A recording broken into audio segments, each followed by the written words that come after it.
When investors think about the bond market, what they usually mean is a broad mix of treasuries, corporate bonds, and mortgage-backed securities. Today, we're breaking down the ETF that tries to capture all of it in one place, the Vanguard Total Bond Market ETF, ticker BND. This is the ETF Investor. Let's take a closer look.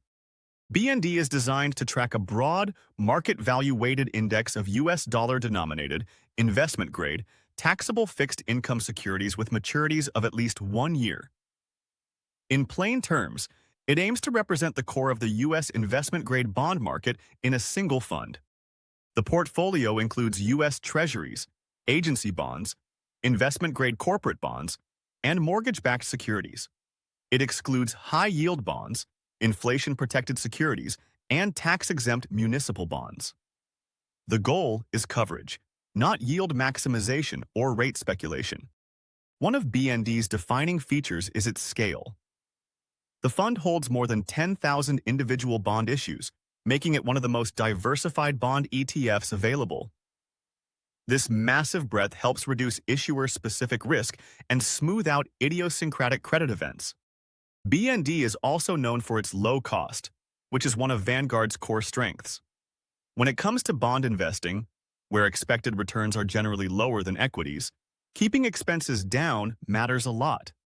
That said, managing a portfolio this large isn't simple. Because the fund uses a sampling approach rather than owning every bond in the index, there can be periods of tracking volatility.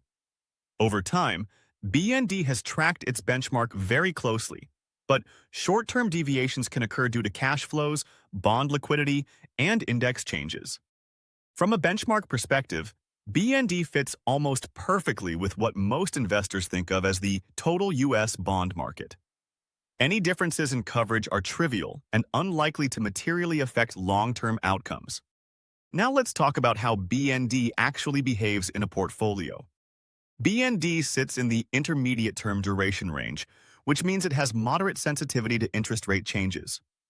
When rates rise, BND can experience price declines. When rates fall, it tends to benefit. It is not a cash substitute, and it is not immune to drawdowns, something many investors learned during periods of rapid rate hikes. However, BND's role is not to outperform in every environment. Its role is to provide diversification, income, and ballast against equity volatility. In balanced portfolios, BND often serves as the core fixed income allocation around which other, more targeted bond exposures are built. BND is especially useful for investors who want broad bond exposure without complexity. Instead of choosing separate treasury, corporate, and mortgage bond ETFs, BND bundles them into one fund with automatic market weighting. There are trade-offs. Because BND is so broad, it won't be optimal in any one scenario.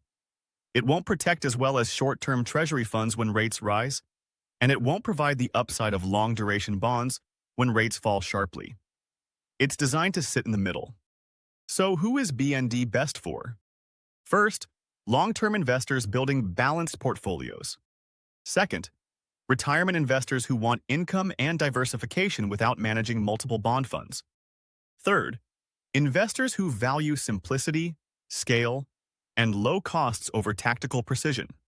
The bottom line is this: BND is not exciting, but it is extremely functional. It does exactly what it's designed to do: provide broad investment-grade U.S. bond market exposure at low cost. If you're looking for a core bond ETF that represents the U.S. fixed income market in one holding, BND remains one of the most reliable options available. If this breakdown helped, subscribe to the ETF Investor and let me know in the comments whether you use BND as your core bond holding or prefer more targeted bond ETFs.